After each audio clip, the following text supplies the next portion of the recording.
नमस्कार दोस्तों, स्वागत है आपका आपके YouTube चैनल फ्रेश स्टडी पर। मैं हूं आपका साथ सौरभ। तो दोस्तों, आज नंबर सिस्टम की 8वीं क्लास है, जिसमें हम देखेंगे कि जानवरों पर आधारित एग्जाम में प्रश्न किस टाइप के आते हैं।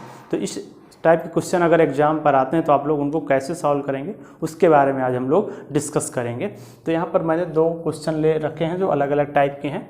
तो पहला क्वेश्चन सॉल्व करके मैं आपको बताता हूँ कि अगर इस टाइप का क्वेश्चन एग्जाम में आएगा तो आप लोग कैसे सॉल्व करेंगे। तो इस टाइप के क्वेश्चंस को सॉल्व करने के लिए पहले हमें कुछ बातें ध्यान में रखना ज़रूरी है। जैसे मैंने बोल दिया कि कोई जानवर है तो उसमें कितने पैर होते हैं? 4। तो जानवर में पैरों की संख्या कितनी होती है? जानवर में पैरों की संख्या 4 होती है। व्यक्ति में पैरों की संख्या 2 होती है। व्यक्ति में पैर कितने होते हैं? 2 होते हैं। पक्षी में पैर कितने होते हैं? 2 होते हैं।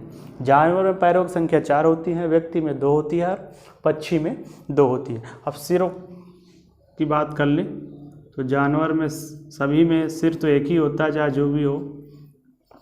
इसमें सिर 1 हो गया, पक्षी में भी 1 हो गया और व्यक्ति या इंसान में भी 1 हो गया। तो ये बात हमको पहले ध्यान देने की ज़रूरत होगी इन क्वेश्चन को सॉल्व करने के लिए। ये जब हमारे माइंड में होगी तभी हम लोग इस टाइप के क्वेश्चन अगर एग्जाम पे आएंगे तो हम उनके लिए वेरिएबल फाइंड कर पाएंगे। तो चलिए देखते हैं, पहला क्वेश्चन लेते हैं, उसको सॉल्व करके मैं आपको बताता हूँ कि आप लोग कैसे सॉल्व करेंगे इस टाइप के क्वेश्चंस को। तो पहला क्वेश्चन में क्या कह रहा है? पहले क्वेश्चन में कह रहा है कि कुछ चरवाहे हैं। अब इसमें कुछ चरवाहे हैं, अब कितनी संख्या ये हमको नहीं पता है। कुछ चरवाहे अपनी बकरियां चरा रहे हैं। और फिर आगे क्या कह रहा है? यदि ज़मीन पर कुल 230 पैर हैं, ज़मीन पर कुल पैरों की संख्या कितनी दी है? 230, तथा सिरों की संख्या 60 है। सिर है 60, तो बकरियों की संख्या हम लोग को ज्ञात करना है। अब इसमें चरवाहे अपनी बकरियां चरा रहे हैं और ज़मीन पर पैर की संख्या कितने दे रखी? 230। तो इस जो पैर की संख्या दे रखी है इसमें चरवाहे प्लस कौन किसके किसके पैर हैं? बकरी के भी। चरवाहे प्लस बकरियों के पैर इसमें दे रखा है। संख्या कितनी दे रखी है? 230। अब पहले मान लेते हैं एक वेरिएबल, 2 वेरिएबल मानेंगे। मानते हैं कि माना चरवाहों की संख्या कितने मान लेते हैं? x मान लिया और बकरियों की संख्या मान लिया y। बकरियों की संख्या को मैंने y मान लिया। तो बकरियों की संख्या y मान लिया, चरवाहों की संख्या x मान लिया। अब चरवाहे तो व्यक्ति है, व्यक्ति में आपको पैरों की संख्या पता होती है, कितनी होती है? 2 होती है।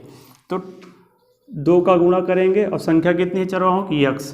तो ये कितने चरवाहों की कुल पैरों की संख्या आ जाएगी, प्लस बकरियों के पैरों की संख्या कैसे फाइंड करें? अब बकरी जानवर है, इसमें पैरों की संख्या कितनी होती है? 4। 4 में एक बकरी का गुणा कर देंगे तो टोटल बकरियों की जो पैरों की संख्या है वो आ जाएगी। तो क्वेश्चन में क्या दे रखा है? चरवाहे प्लस बकरियों की पैरों की कुल संख्या दे रखी है 230। एक इक्वेशन ये बन गया। अब दूसरा स्टेटमेंट पढ़ेंगे। दूसरे में क्या कह रहा है कि तथा सिरों की संख्या 60 दे रखी है। अब इंसान हो या फिर जानवर हो, उसमें सिर एक ही होता है, तो 1 गुणे x प्लस 1 गुणे y इक्वल टू कितना दे रखा है? 60। ये इक्वेशन फर्स्ट हो गई, ये इक्वेशन सेकेंड हो गई। तो सिरों की संख्या दिया है 60। अब इन 2 इक्वेशंस को सॉल्व कर लेंगे, जिससे हम लोग को फिर बकरी की संख्या हमको फाइंड हो जाएगी। तो पहला इक्वेशन सॉल्व करते हैं। तो 2x प्लस 4y 230, और इसको सिंप्लीफाई करते हैं x प्लस 2y, ये आ गया। सेकेंड इक्वेशन ये है, इसको मैं इसके नीचे रखता हूँ, x प्लस वाई 60। इसको माइनस कर देते हैं, ये कट जाएगा, y इक्वल टू कितना जाएगा? तो y आ गया 55। y हमने क्या माना था? बकरियों की संख्या। तो बकरी की संख्या हमारे पास आगे की टोटल 55 बकरियां होंगी। तो इस टाइप के क्वेश्चन को सॉल्व करने के लिए पहले हमें वही बेसिक चीज़ जो मैंने आपको बताया कि जानवरों में पैरों की संख्या कितनी होती है, व्यक्ति में पैरों की संख्या कितनी होती है, ये पहले पता कर लेंगे। उसके अकॉर्डिंग हम लोग वेरिएबल मानेंगे और क्वेश्चन में इक्वेशन बना के क्वेश्चन को सॉल्व कर लेंगे। तो ये हो गया पहला क्वेश्चन। अब देख लेते हैं सेकेंड क्वेश्चन। सेकेंड क्वेश्चन में क्या कह रहा है?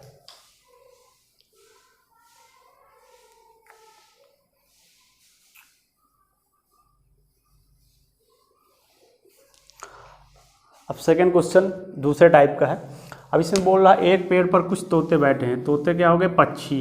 अब यहाँ पे पक्षी की बात हो गई, तो यहाँ पक्षी वाला कॉन्सेप्ट लगाएंगे। एक पेड़ पर कुछ तोते बैठे हैं और पेड़ के नीचे बकरियाँ चर रही हैं। उनके सिरों की संख्या 35 है। अब इसमें जो सिर की संख्या बोला, इसमें जो सिर है उसमें कौन कौन शामिल होगा? तोते भी शामिल होंगे, बकरियाँ भी शामिल होगी। तो पहले वेरिएबल मान लेंगे, लेट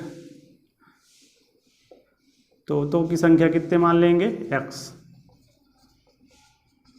बकरियों की संख्या मान लेंगे y। ये हमने पहले वेरिएबल मान लिया। इसके बाद जो क्वेश्चन में कह रहा है उसको ध्यान देंगे। उनके सिरों की संख्या, मतलब तोते प्लस बकरियों की सिरों की संख्या 35 दे रखी है। तो एक पक्षी में एक सिर होगा, तो 1 इंटू तोतों की संख्या x प्लस बकरियों के सिर 1 इंटू वाई। कितना दे रखा है? 35। ये इक्वेशन फर्स्ट बनेगी हमारी।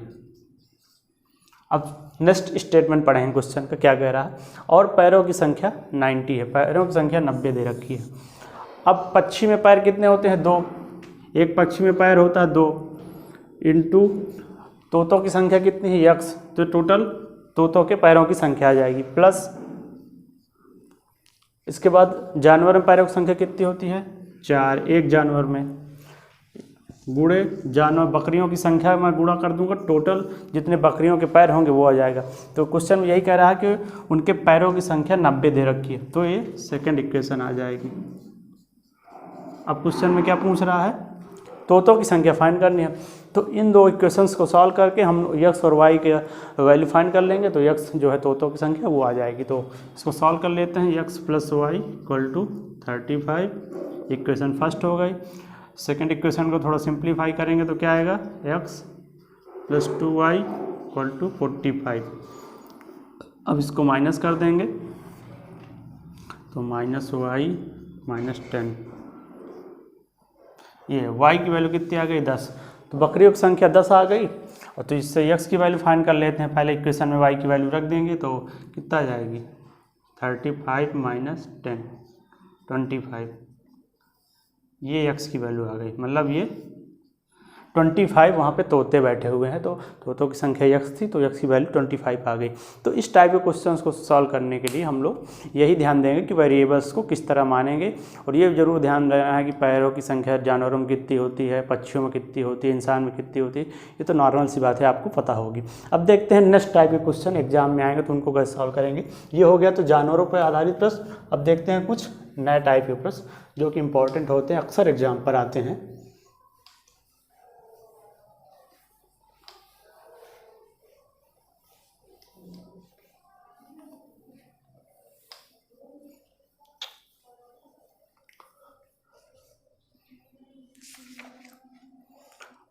अब एग्जाम पर एक क्वेश्चन आता है कि इकाई का अंक ज्ञात करना है। इकाई का अंक ज्ञात करना, ये अक्सर इस टाइप के क्वेश्चन एग्जाम पर आते हैं। अब इसमें पहला टाइप का क्या होता है कि संख्या को आपका गुणनफल दे देगा, फिर उस गुणनफल का गुणा करने के बाद इकाई का अंक पूछ लेगा। तो संख्याओं के गुणनफल पर इकाई का अंक,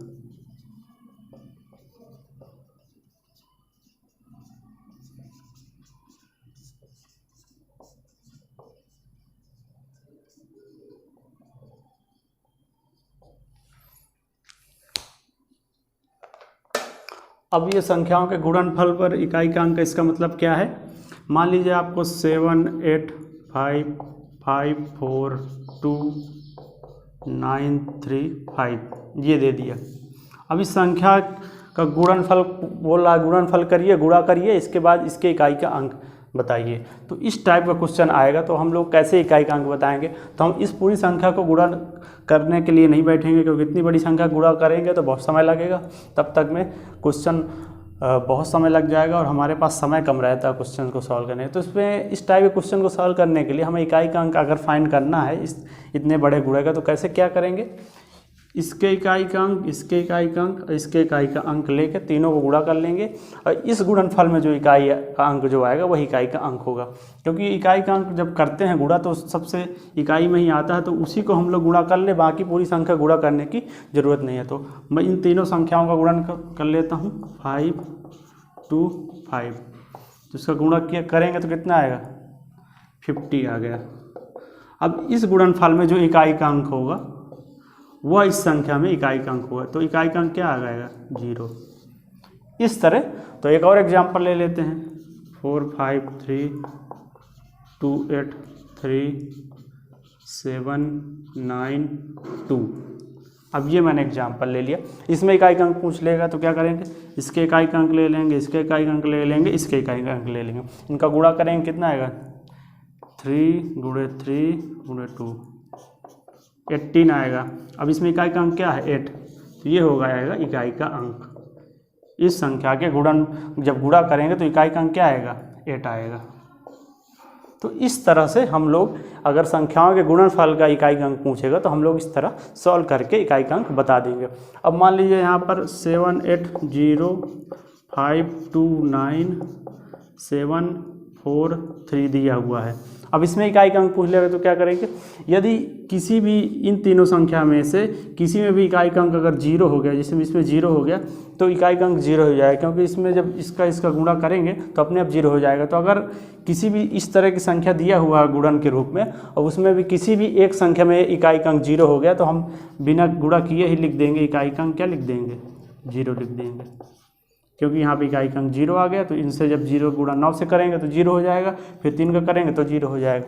तो यदि किसी भी संख्या में 0 इकाई में आ जाता है तो उसका इकाई का अंक 0 हो जाएगा। तो इस तरह संख्याओं के गुणनफल पर आधारित इकाई के अंक हम लोग फाइंड कर लेंगे। अब देखते हैं कि ये तो गुणनफल पर आधारित इकाई का अंक हो गया।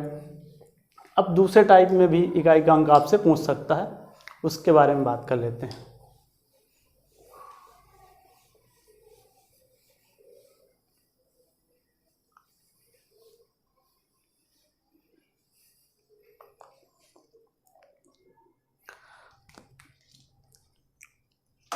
अब दूसरा क्या है कि बी टाइप का क्वेश्चन, जैसे घात के रूप में अगर दिया हुआ है, घात के रूप में दी हुई संख्या में इकाई का अंक,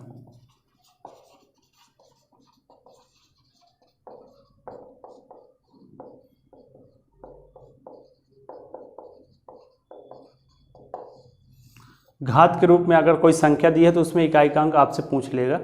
तो उसमें मान लीजिए ऐसी कोई संख्या दे रखी है 951 की पावर 62।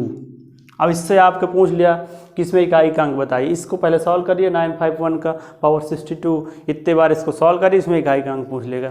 तो आप लोग इतना बड़ा जो क्वेश्चन दे रखा है इसमें इतनी बड़ी घात आप लोग सॉल्व कर नहीं पाएंगे। एक मान लीजिए क्वेश्चन दे दिया 579 की पावर 43, ये दे दिया।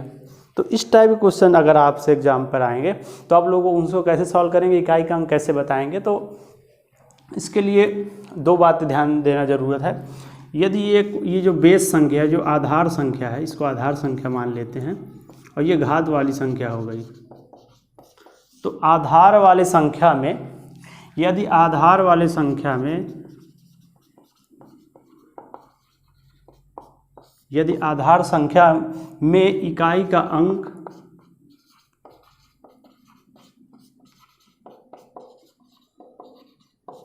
या फिर 1 हो या 1 हो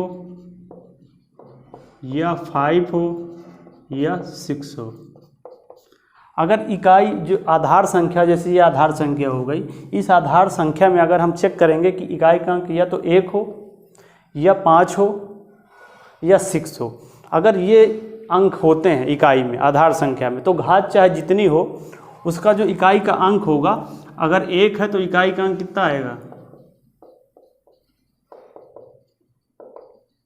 अगर 1 दिया हुआ है तो इकाई का अंक 1 आएगा, यदि 5 दिया हुआ तो इकाई का अंक 5 आएगा, यदि 6 दिया हो तो इकाई का अंक 6 आएगा। तो यदि इस तरह के कोई घात के रूप में संख्या दे रखी है तो हम पहले चेक करेंगे कि आधार संख्या क्या है। अब आधार संख्या में चेक करेंगे कि इकाई का अंक 1 तो नहीं है या फिर 5 तो नहीं है, फिर 6 तो नहीं है। अगर इनमें से कोई भी एक संख्या हो तो घात चाहे जो भी हो, अगर 1 है इकाई के अंक में तो उसका इकाई का अंक 1 आएगा।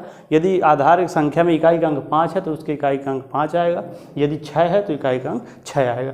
तो इसमें अगर मैं पूछ लूँ तो अगर इस क्वेश्चन को सॉल्व करें तो इकाई का अंक क्या आएगा, तो यहाँ पर हम चेक करेंगे कि इकाई का अंक क्या है, 1 है। तो इसके जब इस क्वेश्चन को सॉल्व करेंगे तो इसका आंसर क्या आएगा, इकाई का अंक क्या आ जाएगा, 1 आ जाएगा। ये इसका आंसर हो जाएगा। इसी तरह मैं 955 की पावर 53 ले लेता हूँ। अब इसमें देखेंगे आधार संख्या में इकाई का अंक क्या है, 5 दे रखा, तो इस क्वेश्चन को सॉल्व करने की जरूरत नहीं है। घात चाहे जितनी भी दे रखी हो, इसके इकाई का हम लिख देंगे, इकाई का अंक 5 ही आएगी। इसी तरह अगर ये ले लीजिए 546 की पावर 35। अब इसमें देखेंगे कि आधार संख्या में इकाई का अंक क्या दे रहा है, 6 दे रखा है। तो मैंने आपको फार्मूला बताया कि अगर 6 दे रखा है आधार संख्या में इकाई में तो उसका इकाई का अंक क्या आएगा, 6 आएगा। चाहे घात जितनी दे रखी है तो इकाई का अंक क्या आ जाएगा, 6 आएगा। तो ये एक टाइप का ये हो गया। तो पहला हमने ध्यान क्या रखना है कि आधार संख्या में यदि इकाई का अंक 1 या 5 या 6 में से कोई होता है तो उसके इकाई का अंक 1 या 5 या 6 ही होगा। इसके बाद अब देखते हैं जो कुछ अदर संख्याएँ बची हैं उनमें क्या होगा।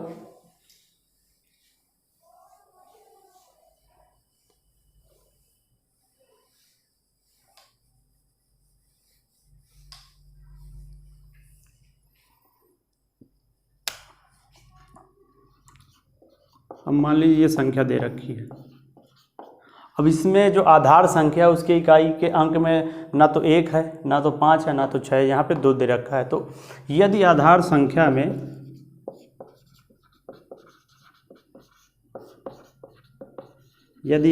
संख्या के इकाई का अंक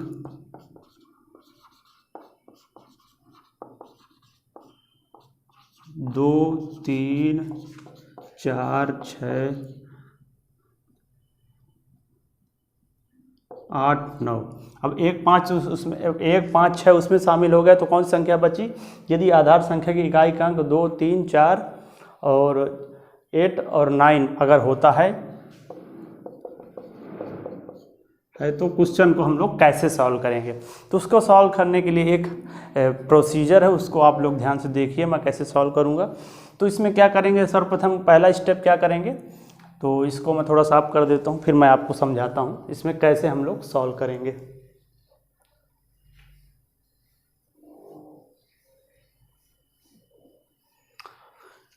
यदि दी हुई जो संख्या आधार संख्या है उसके इकाई का अंक 2, 3, 4, 8, 9 है तो हम लोग कैसे इकाई का अंक फाइंड करेंगे। इसमें अगर हम इस तरह क्वेश्चन दिया है, अब इसमें क्या करेंगे, सर्वप्रथम पहला स्टेप क्या है, इसमें स्टेप फर्स्ट क्या है कि जो घात दे रखी है उसमें से 1 माइनस करेंगे। तो 67 माइनस 1 किया तो कितना है, 66।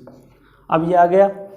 अब जो फिर माइनस करने पर जो संख्या प्राप्त हुई उसमें से हम लोग क्या करेंगे, 4 का भाग देंगे, 4 का भाग देंगे। अब इसमें जो शेष प्राप्त होगा, इसमें 4 का भाग देंगे तो 66 में 4 का भाग दिया तो कितना आया, 4 का भाग दे लीजिए।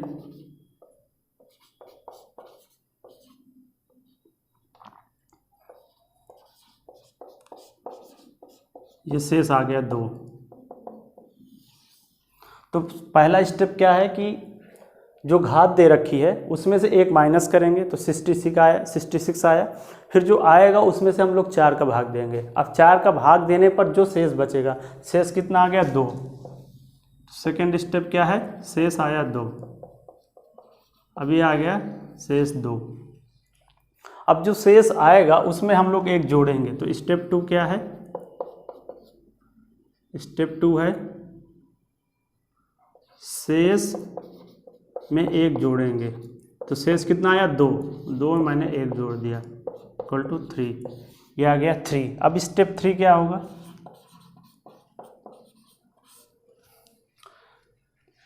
स्टेप फर्स्ट ये हो गया। वैसे स्टेप 2 तो ये हो गया, 66 में 4 का भाग देना। यहाँ पे स्टेप 2 ले लीजिए इसको, और यहाँ पे इसको स्टेप 3 लीजिए, और ये स्टेप 4 होगा।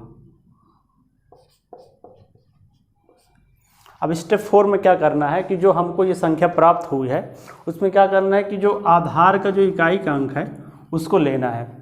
अब आधार की इकाई का अंक मैंने ले लिया, और जो संख्या हमको शेष में 1 जोड़ने से प्राप्त हुई है उसका हम लोग यहाँ पर इसका घात में रख देंगे। इसकी आधार का इकाई का अंक लेना है और जो संख्या शेष में जोड़ने पर प्राप्त हुई उसको इसके घात के रूप में लिख देना। अब इसका 2 की पावर 3 कितना आएगा, 2 × 2 × 2 कितना आएगा 8।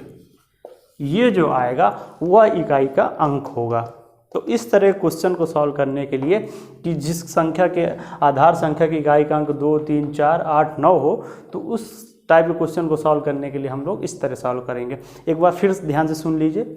यदि आधार संख्या के इकाई का अंक 2, 3, 4, 8, 9 में से कोई भी है तो हम लोग क्वेश्चन क्या करेंगे, पहले देखेंगे कि आधार संख्या में इकाई का अंक यहाँ पे 2 है। अब हम लोग को इसको सॉल्व करने के लिए पहले स्टेप क्या करना है, जो घात है उसको लेना है, उसमें से 1 माइनस करना है। उसमें मैंने 1 माइनस किया तो कितना आया, 66 आया। अब सेकेंड स्टेप क्या है, 66 जो आएगा उसमें 4 का हम लोग भाग देंगे। ये मैंने 4 का भाग दिया, 4 का भाग देने पर शेष 2 आया। अब जो शेष 2 आएगा उसको स्टेप 3 में क्या करेंगे, शेष में 1 जोड़ देंगे। तो शेष कितना आया था, 2 मैंने 1 जोड़ दिया। अब हमको एक नई संख्या प्राप्त हो गई। अब ये संख्या प्राप्त हो गई। अब इसके बाद अगला स्टेप क्या है, चौथा स्टेप क्या है कि फिर देखेंगे कि आधार संख्या की इकाई का अंक क्या है, 2। यहाँ पे मैंने 2 लिखा।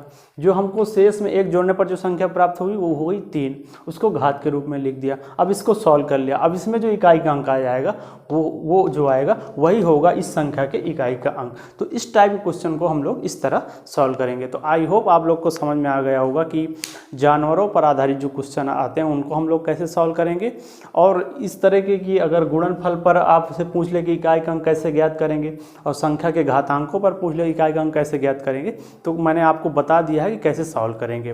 तो आई होप आप लोग को सब समझ में आ गया होगा। लेकिन फिर भी यदि आपको कुछ डाउट लग रहा है तो आप ज़रूर कमेंट बॉक्स में कमेंट करके बताएं। मैं आपको सॉल्व करने उसकी जो आपको समस्या होगी उसको सॉल्व करने की कोशिश करूंगा। तो ठीक है दोस्तों, अगर आपको ये वीडियो पसंद आ रहा हो तो आप अपने दोस्तों को इस तरह के वीडियो को शेयर कीजिए और हमारे चैनल को ज़रूर सब्सक्राइब करिए। तो ठीक है दोस्तों, मिलते हैं नेक्स्ट वीडियो में एक नए टॉपिक के साथ। तब तक के लिए धन्यवाद।